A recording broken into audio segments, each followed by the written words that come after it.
Good morning friends, welcome back.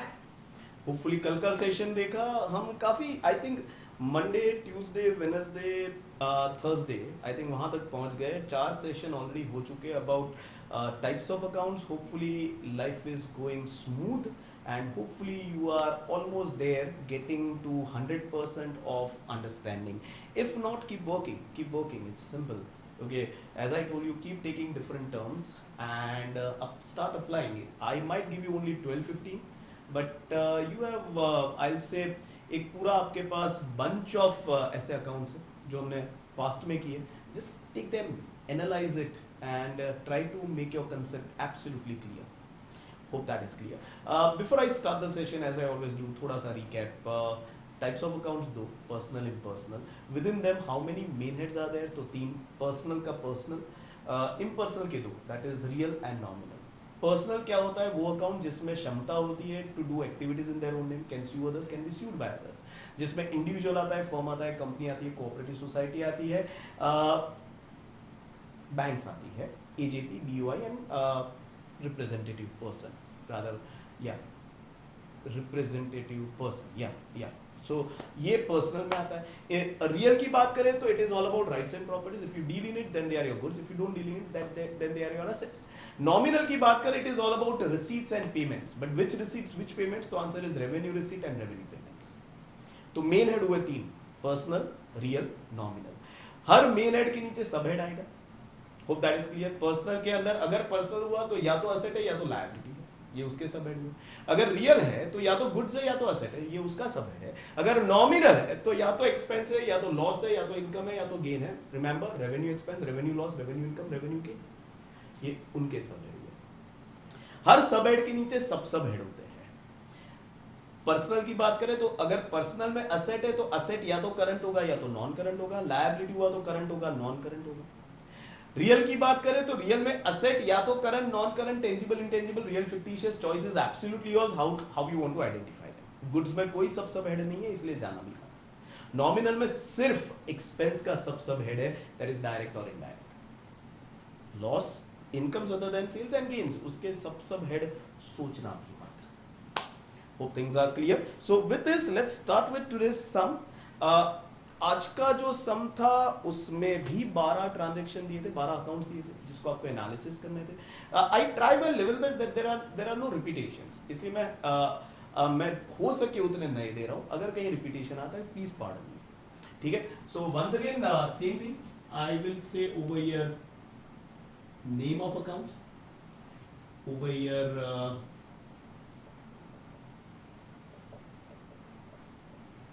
Main head, over here sub head, and over here I've got sub head. शुरू करते हैं. सबसे पहला you got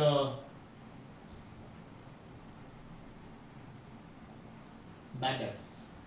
As I always say, पहले जो भी शब्द आता है उसका मतलब समझ लो. मतलब समझोगे तो अपने आप सब खुलना शुरू हो जाएगा. मेन हेड, सब हेड, सब head. Bad debts, when a debtor defaults either in full or in part, such debtors are written off or are removed from the books of business. Debtor being asset, उससे benefit मिलना बाकी था, मिले बिना ही उसको बाहर कर दिया, तो ये हो गया आपका नुकसान. और उस नुकसान को हम कहते हैं bad debts. So basically bad debts is a loss. और जैसे ही लॉस बोला सीधा क्लिक होना चाहिए बॉस, ये तो नॉमिनल बन गया. तो ये हुआ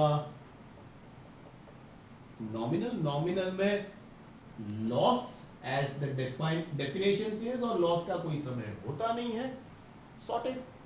hope things are clear. Next is debtor.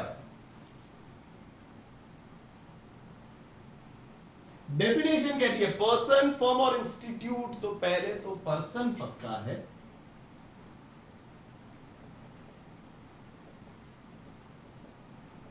Personal में पर्सन, फर्म और institute to whom business has given goods, business has given service, but from whom business is yet to receive benefit back, yet to receive. So ये बन गया आपका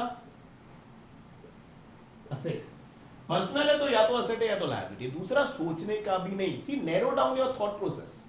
आप जितना narrow करते जाओगे ना, आपके लिए सोचना उतना आसान हो जाएगा.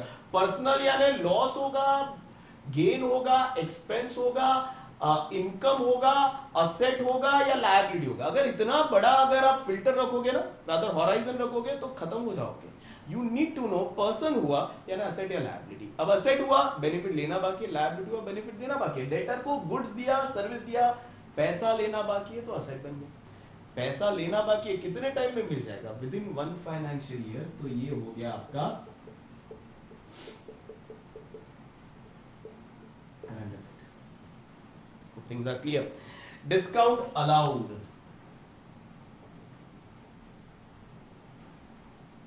Discount, if you can remember, it's an incentive given by seller to buyer for an early payment. When a seller provides such discount to buyer, for him it's a loss, and that loss is termed as discount allowed. Loss यानी सीधा कोई आगे सोचने का ही नहीं, loss आया यानी nominal हो गया। नॉमिनल में सब टाइप बोलता है लॉस है तो लॉस है, और लॉस का सब टाइप कुछ नहीं है। देखो कितना आसान हो जाता है अगर मतलब पता है तो। डिस्काउंट यानी it is relating to debtor, debtor is person, so discount allowed is personal. अगर ऐसे घटिया सोच ली तो फंस जाओगे, फंसना नहीं है, मीनिंग पकड़ो। 6 sense, 7 sense, 8 sense, this is all nonsense, याद रखना। Only thing that is going to make sense is go with the meaning, और हर एक चीज का डेफिनेशन, हर एक चीज का मीनिंग बताया गया है ताकि आपकी ये जो थॉट प्रोसेस है वो आसान हो जाए। Utilize it please. आगे बढ़ते हैं। क्रेडिटर्स,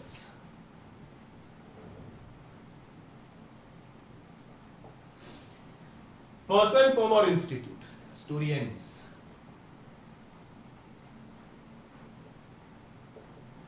पर्सनल यानी असेट या लायबिलिटी। तो अब आगे डेफिनेशन में जाए। पर्सन, फर्म और institute from whom business has received goods or received service but to whom business is yet to pay back.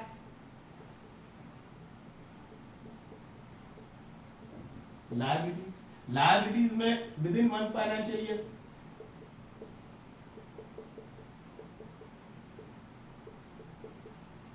तो करंट लायबिलिटी हो गया। उसके बाद discount received.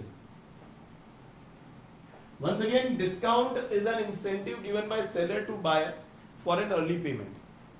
Now, when buyer pays less than what he is supposed to pay, it becomes his gain, and that gain is termed as discount received. Gain, वहीं पर पता चल जाता है बॉस ये नॉमिनल है, और नॉमिनल में गेन है, और गेन का कोई सब हेड होता नहीं। सी डेफिनेशन पकड़ोगे तो ये सब बहुत आसान लगना शुरू हो जाएगा। तरीका सही पकड़ना, ठीक है। One of the parent just called Mahesh sir, और उनको बोला, कोई ओपी रोड ब्रांच से था, कि सर जो सोहम सर पिछले 20-25 दिन से करवा रहे हैं ना वो स्कूल में, तो 1-1.5 सेशन में खत्म कर दिया। Mahesh sir just give a smile, और उनको नहीं बोला, मुझे बोला कि सोहम ये प्रॉब्लम तो पिछले 20 साल से चल रहा है कि स्कूल में जो 1.5 दिन में खत्म करते उसको तू पढ़ाने में 20-25-30 दिन तक लेता है। इस बार तो 30 भी नहीं, 37 sessions. That's what we did just to understand this terms.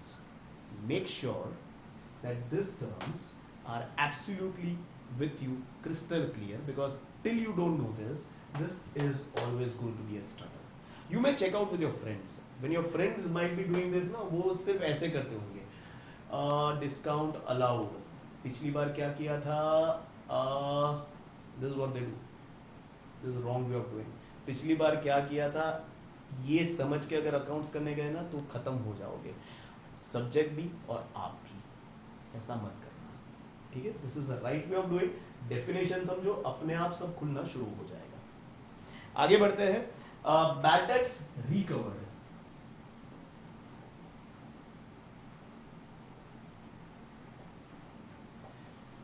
Once again definition पकड़ो, when a debtor who defaulted earlier and was written off earlier from books now pays you back, that is considered as recovery of loss which becomes gain for business, and this gain is called as bad debts recovered. Gain आया, सीधा click हो जाना चाहिए कि भैया ये तो nominal है, और नॉमिनल में गेन है और गेन का कोई सब हेड नहीं होता। See life becomes so simple. Electricity expense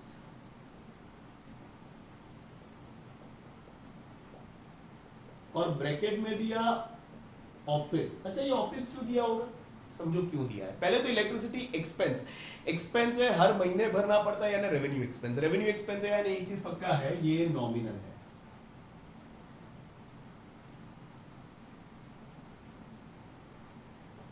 अब नॉमिनल में एक्सपेंस लॉस इनकम या गेन, तो इट इज एक्सपेंस। और जैसे एक्सपेंस आया तो भैया डायरेक्ट इनडायरेक्ट, देखो ऑफिस का इलेक्ट्रिसिटी एक्सपेंस है। अगर बिल नहीं भरा तो ऑफिस का बिजली चला जाएगा, ऑफिस का बिजली चला जाएगा तो फैक्ट्री में प्रोडक्शन रुकेगा क्या, नहीं। So it's my indirect expense. Hope things are clear. आगे बढ़ते हैं उसी में, just to make concept clear,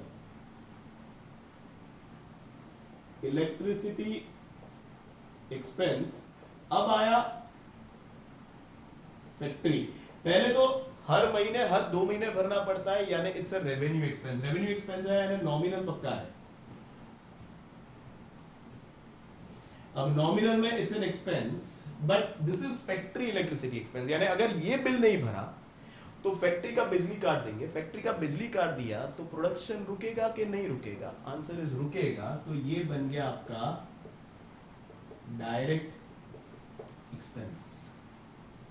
hope things are clear to everyone. Insurance premium,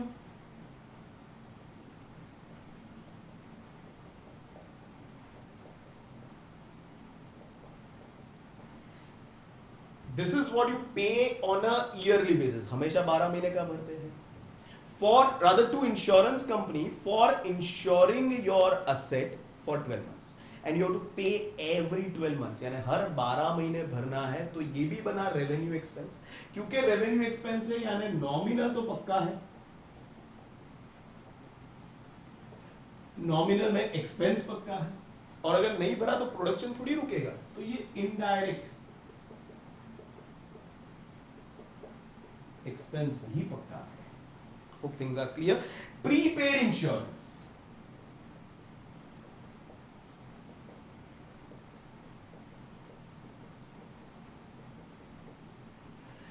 now see whenever I told you insurance is a prepaid concept, prepaid concept यानी वो phone वाला, first you pay then you get the service. तो अगर मैं 1 अप्रैल को भरता हूं तो 12 महीने का मुझे सर्विस मिलेगा या नहीं, 31 मार्च तक का मिलेगा। और 31 मार्च को साल खत्म हो जाता है, on 31 March is any benefit yet to be received, answer is no. So there is no prepaid insurance. But if I pay somewhere on 1 अगस्त, तो 1 अगस्त को पे करता हूं तो सर्विस मिलेगा अगले 31 जुलाई तक, जबकि मार्च को साल खत्म होता है, यानी मार्च को मैं एनालिसिस करने बैठूंगा कितने महीने का बेनिफिट बाकी है, तो अप्रैल मई जून जुलाई 4 महीने का बेनिफिट लेना बाकी है। हमने पे कर दिया है मगर बेनिफिट लेना बाकी है। तो इफ यू कैन अंडरस्टैंड, ये क्रेडिट ट्रांजैक्शन हो गया। नाम लिखना पड़ेगा, एक बंदा होता नाम लिख देते, एक से ज्यादा हुआ तो ग्रुप में डाल देंगे, उस ग्रुप को कहेंगे prepaid insurance. It represents the person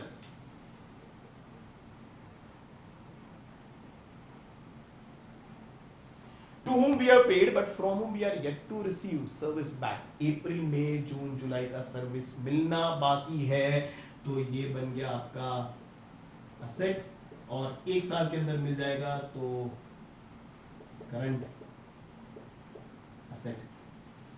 hope things are clear, hope things are clear. आगे बढ़ते हैं, shares in Reliance limited.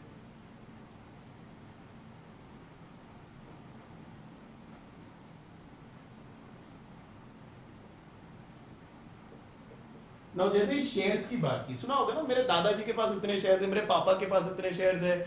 Even at this age there are many students who along with their father as a joint owner they also buy shares. When you buy shares it becomes your property, it's your property. Your grandfather will pass it on to your father will pass it on to you will pass it on to your kids and so on. It's your property. And when I think of property, एक ही चीज मेरे दिमाग में आनी चाहिए कि भैया ये तो हो गया रियल प्रॉपर्टी है, I don't deal in it, तो ये हो गया असेट। और अगर मेरा इंटेंशन है कि I keep it for more than 1 financial year, तो नॉन करंट। अगर मेरा इंटेंशन है कि I sell it as soon as I get my desired price, तो इट इज करंट। तो ये करंट भी होता है और ये नॉन करंट भी होता है। If you can remember, this is nothing but share. Share ले लो तुम, share, this is that share. Investment है ये। Investment is your real asset. Any investment, either you invest in company in the form of shares or maybe debentures, or you invest with government by buying government bonds or government securities. They all are real assets. Current है या non current है वो अपने intention पर depend करता है, इसलिए current oblique non current लिख देना। Hope things are clear. And last is share से जुड़ा हुआ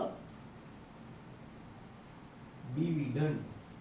you invest in a company, company आपका पैसा यूज करती है, पैसा यूज करके प्रॉफिट कमाती है, फिर वो प्रॉफिट को आपके जैसे जितने भी ओनर है उनमें डिवाइड करती है, हर साल करती है। उस हर साल डिवाइड किए हुए प्रॉफिट को बांटने का कहते हैं dividend.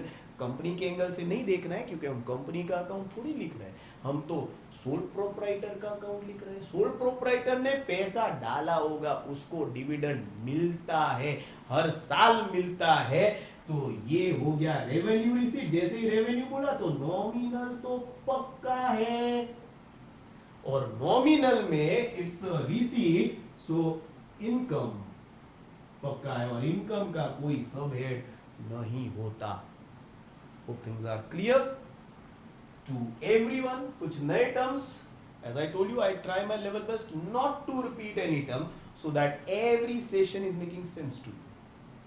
Hope things are clear. Key point, know the meaning of this term. इनका definition पता होना चाहिए, तो ये अपने आप खुलेंगे।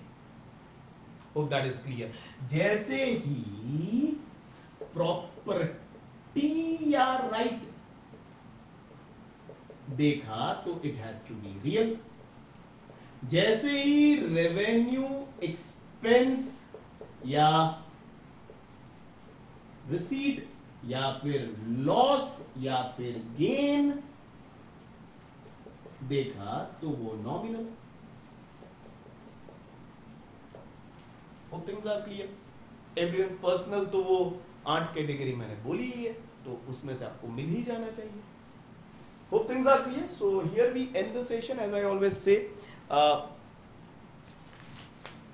take hashtag घर बैठे पढ़ो, take utmost care of yourself.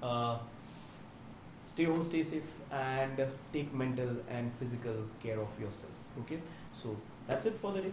Here we end the session. See you all tomorrow. Bye bye.